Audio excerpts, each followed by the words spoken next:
Welcome to the Game of Life podcast, where we bring you inspiring softball stories, insightful tips from coaches and players, and explore how the game transcends its boundaries to become a metaphor for life. Whether you're a sports enthusiast, a casual fan, or someone just looking for inspiration, you're in for a treat. We'll unravel the tales that go beyond the scoreboard. Discover how perseverance and hard work on the field translates into resilience in your daily challenges. Learn about teamwork, leadership, and the unwavering spirit that fuels success, not just in sports, but in the game of life.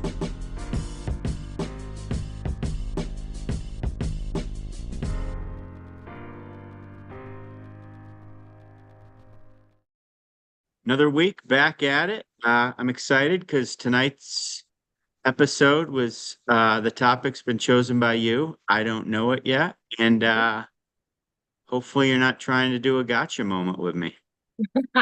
No, I put some thought into this one, and I want to talk about something I don't think we've really touched on yet in a lot of our episodes, and I think it's something that's super prevalent in life, as well in athletics, but I think we're going to focus a lot tonight on life. And for those of you on the edge of your seat, here it is. We're going to talk about jealousy tonight. So what jealousy looks like in your life, what it's like to be jealous, what it's like to have people be jealous of you. So as we usually do, I'm going to turn it over to you just with some opening thoughts, and then we'll get going.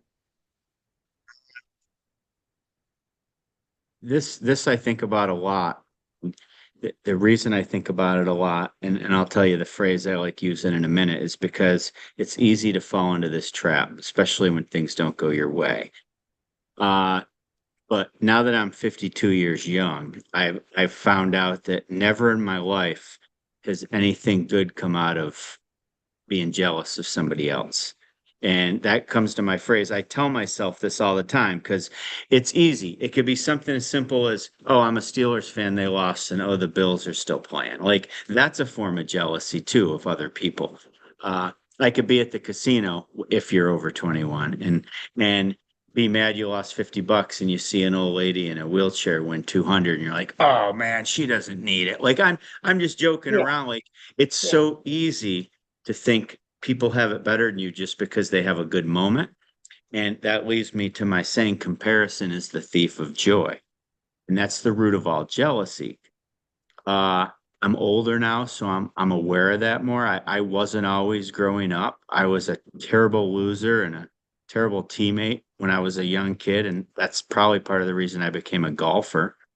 Uh, and when you're pushing, I'm rambling a little, but I want to stick back to comparisons, the thief of joy. When you're pushing for a goal that you think you deserve, first of all, the universe doesn't think you deserve it or not. No one thinks you deserve it. That's a perception you provide. And if you see someone else do it, it's easy to say that's not fair. And I don't care if you worked super hard and you did deserve it, or you didn't work hard enough and maybe you'll learn from it. But there's no sense comparing it to anybody else. And to me, that one phrase keeps me sane when it comes to jealousy and experience, if that makes sense.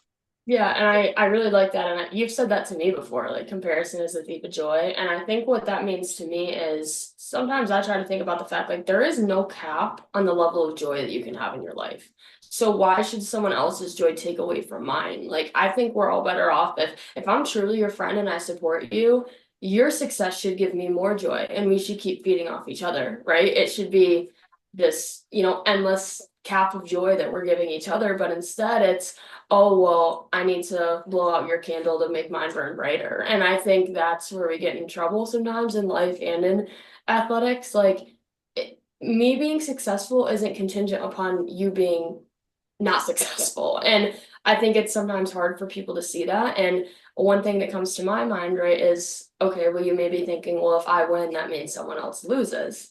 And I understand that, but at the same time, I think there's sometimes, and I'm going to be very careful how I word this, and you're going to have to bear with me. Jealousy can be good a little bit to an extreme. And what I mean by that is if I see someone with something I want, I might say, ooh, I really want that. But it's only good if I act on it and it acts as a motivator to me. It's not good if I say, ooh, I really want that. And then I start putting that person down because I'm really bitter inside and I'm jealous of what they have. I think if I see someone at work and I'm like, wow, I really want that job someday, or I really like the way they do this. Yeah, I guess technically that's jealousy, but in a way, it's also motivation. So I'm curious your thoughts on that because I think we all have those little intrinsic thoughts of, wow, I wish that was me, or wow, I wish I was in that position. And we're all going to have them. This podcast isn't about you need to stop having any sort of thought like that ever. That's not realistic, but it's about what you do with it and the time that you spend thinking about it. No, I love this. So my friend Matt and I on our other podcasts talk about similar stuff like this. And as much as we're both sports nuts, and as much as I love athletics and all it can do, it's kind of a zero-sum game, meaning when I win, you lose. Uh, Now, within a team, I believe it's the opposite. It's more like the business world.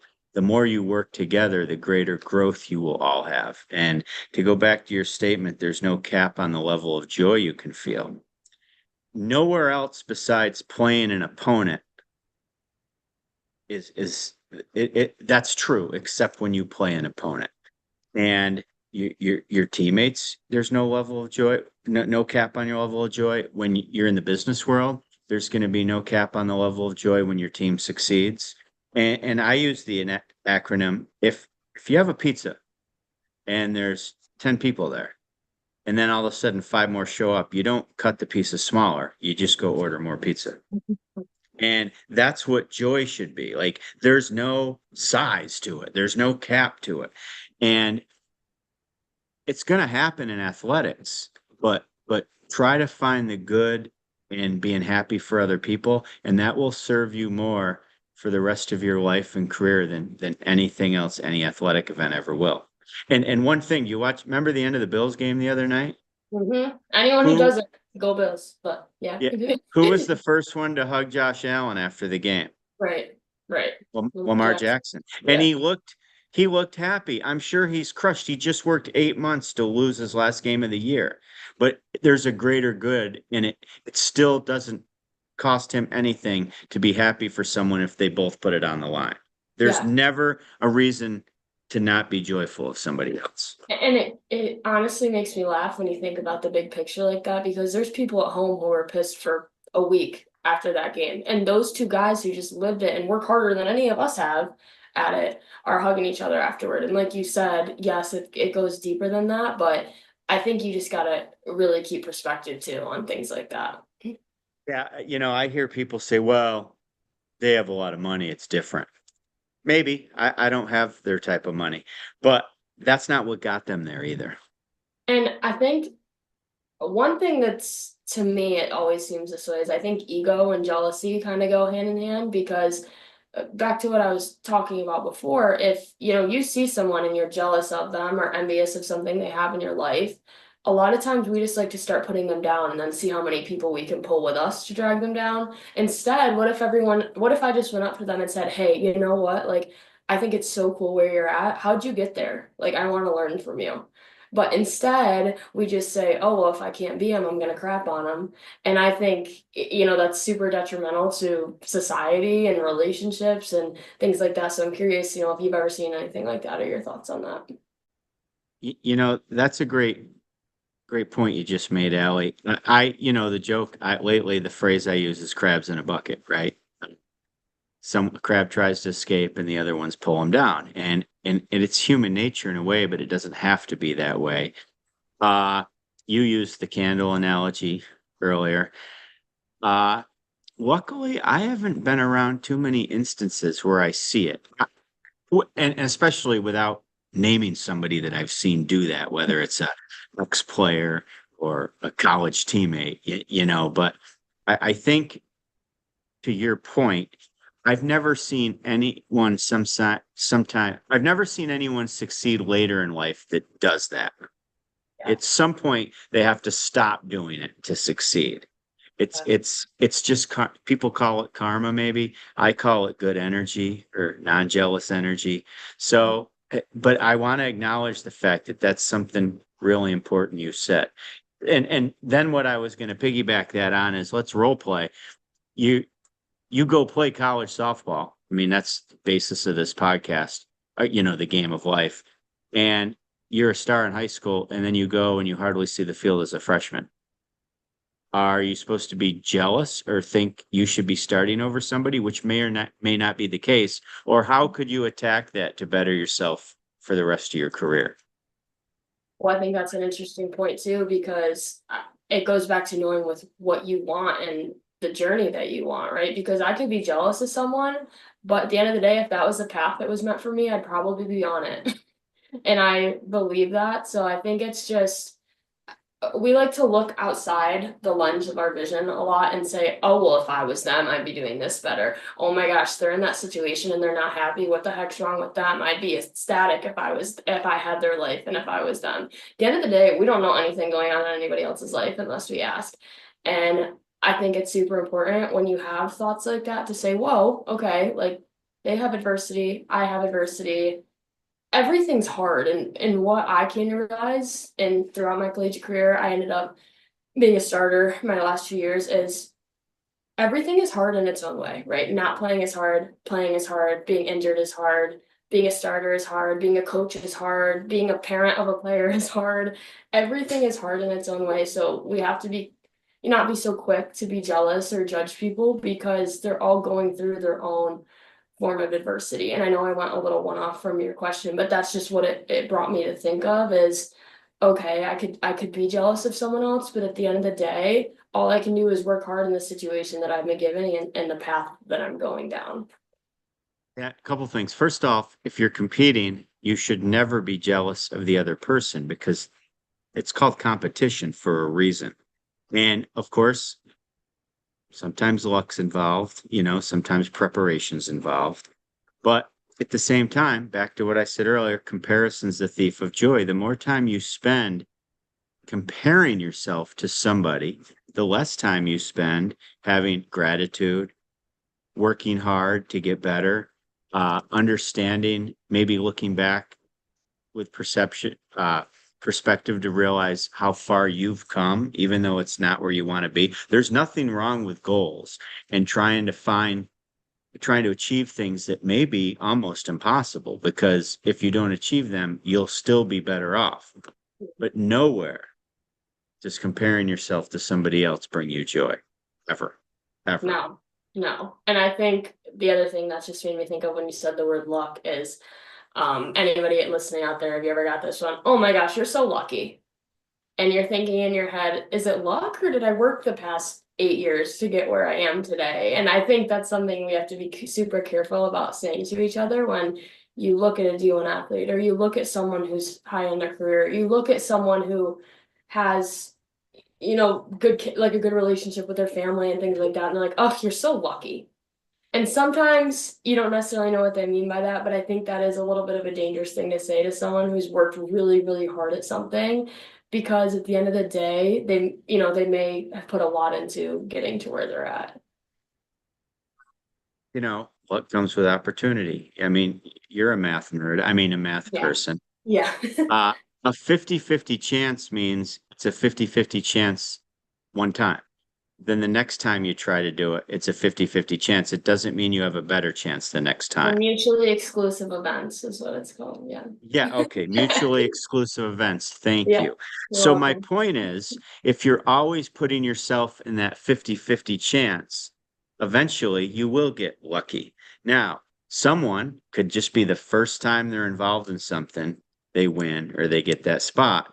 That's just because they hit that first time. But in the Yeah. long run, if you're not working to better yourself and you're worried about comparing yourself, you're not going to have as much luck anyways. It's just the way it works.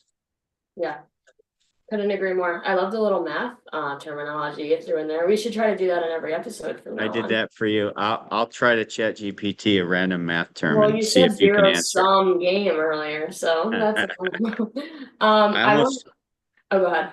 no, I'll save the term. I was gonna throw another math term, but I don't think I really knew what it meant. So Yeah, it you just it would have. subtracted it out, must be. But Yeah, yeah. so I All right. wasn't absolute, but Yeah. Yeah. Anyways, we'll keep going all day, so we gotta move on. One thing I want to touch on with jealousy too is how it presents itself in your relationships or your friendships, because I'm speaking from personal experience here, and a lot of experiences that people close to me have had. When you are at your highest highs, sometimes it's crazy to me how you find out who your friends truly are. Because I'm going to take you for an example. If something good happened in your life, I would be just as, if not more, excited than you were because I love and care about you. And there's some people, even in my life so far, or in my friends' lives, who I'm ecstatic, I'm on cloud nine, and they want nothing to do with it. And I think that's super, super interesting and something you should always pay attention to in your friendships, because to those people, maybe their viewpoint is there's a cap on joy, like we were talking about earlier. And I think it's super important to surround yourself with people who are going to lift you up and push you and not be crabs in the bucket, like you were talking about earlier. You really have to take notes on people, especially, let's face it, at some point in your life, everybody, someone's going to be luckier than you, or there's going to be an opportunity to be jealous of something somebody else did. How you handle yourself there shows the world what type of person you really are. And if you do a good job of it, don't forget that when it's time for a friend to return, not the favor to you, but just return the friendship to you. Yeah. And it happens a lot. We could probably go down a list and talk about experiences, but And I I don't think think it, I think the oh, point is to learn from it. and I don't think it needs to be something where you keep score, right? Like No, I hear a lot of people talk about, something good happened for me. Well, I was there for you when this happened to you. Great. Well, you shouldn't even have to think, like, it shouldn't even be a discussion you have to have. If I'm questioning why, if I have a friend and something happens to them and I'm not happy for them, which I would be super mad at myself for, I would hope they're mad at me and question that, because I think as a friend, like, that's probably one of the crappiest things you can do, because now while they're on cloud nine and they've been there supporting me, I'm dragging them down and I'm making it about me, because I think that's ultimately what you're doing. Let's use a casino for an example. Let's say we go to the casino and you win $500 and I'm like, oh, this day sucked. I'm making it about me. I'm taking away from you and making it about me. yeah, well, and again, these are all life lessons. And if we spin it back to the dugout, I know personally as a coach, if I see somebody comparing themselves, acting jealous, pouting is usually kind of how you see the jealousy come through, right? There's nowhere in my mentality is like, you know what? I think I'm going to start that person next game. They deserve an extra at bat right now. But the person that's not doing that and just being grateful and being joyful for somebody else because there's no cap on it, you actually might get a little more playing time just because that one aspect. Yeah, and I actually think there's an awesome parallel between what we're talking about in athletics, because one example that crosses my mind, right? Let's say we're playing in a basketball game, okay? You're on the same team as me. What's our goal as a team? To win, To win. Okay. Let's say play our you best. I mean, no, in this to case, win. it's a win. Let's say you scored 30 points and I scored five. Am I going to be jealous of the amount of points you scored, or am I just going to be happy we won? Because to me, you should have the right answer. And for anybody out there who says jealous, maybe that's a moment for self-reflection. But I think if we lived life like that, right, our friends are our team, our family is our team. Just because you scored more points than me that day doesn't mean that it took anything else away from me, because we still won, right? In our relationship, we still won. And I think next game, it could be the opposite, and you're going to be just as happy for me. And I think if we could just live life like that, it would be really cool. I learn a lot in practices in open gyms. I'll randomly just ask girls scenario questions to see how they answer. And you think I mean, even if they don't believe it, you think you'd know what the right answer is, right? Like I'll be like, would you rather go 3 for 4 with three triples, or would you go 1 for 4 with a bloop single walk off to win the game? And sometimes they think about it. I don't even Yeah. understand. Like I don't understand. Like you think I know what he's trying to do here, and just say, oh, I'd rather go 1 for 4. They think about, like, you can tell by their initial reaction that once you hear won the game, Right. That's it. Or would you rather go 4 for 4 or be 0 for 4, but you threw a girl out at the plate from center field to win the game? Mhm. And just silly stuff like that. Not all the time, but just But you can learn so much from people. And and you that could bosses could do that. You could do that when you have a career someday. Oh, well, I was right. just gonna say, at the end of the day, we're talking about the game of life here, which is the game of all games. So if you can't cheer on your team in the game of life, that's something you definitely need to reflect on. And I think a kind of a closing point for me is jealousy is gonna happen, right? It happens to me, it happens to you. This podcast isn't about saying, oh, if you have a jealous thought, you need help, because All the that's just time they not pop in. Yeah. that's just not realistic, but it's what are you gonna do with it? If I let it eat me down and I try to pull people down because I'm jealous, that's where I think there's an improvement area. But if it motivates me and it seeks me to find people who are gonna help me grow and grow my circle, then I think that's healthy in a way. So I think it's just about reflecting on it, how much time and how much thought you give to it, and what action, if any, that you take on it. Yeah, no, fabulous. And my closing thought is, again, it's the game of life. And if you think sports are unfair, or if you're jealous of athletes, life's unfair. Like, sports are not unfair compared to life, because in sports you might find a parent or a teammate that loves you. In life, it can be a battle sometimes with all the unfairness of finding your circle. So you have to start small and work out. And if you can't do it when you're on a team, I don't know how you're going to do it in life. And at the end of the day, I say the wins and losses don't matter. I'm not trying to sound like Ted Lasso here, right? Anyone But who but hasn't watched that should, great show, by oh the way. my gosh, we could do a post episode of every Ted Lasso episode. Yeah, But well, the point is, he's saying all the stuff you're learning, the wins will come, but mhm, so will the wins in life. And eliminating jealousy as best you can, not the thoughts. You can't stop yourself from thinking, but right, how you react and show others is what's most important. So good definitely. topic. That was a nice surprise. Thank you. Awesome. Sounds good. Thanks, everyone. Yeah, thank you. And next week we'll be back to guests. So it'll be fun. Sounds Not that good. this wasn't fun. I didn't mean Yeah. it that. Sounds good. All right, see you, Allie. All right. Bye, everyone. Bye.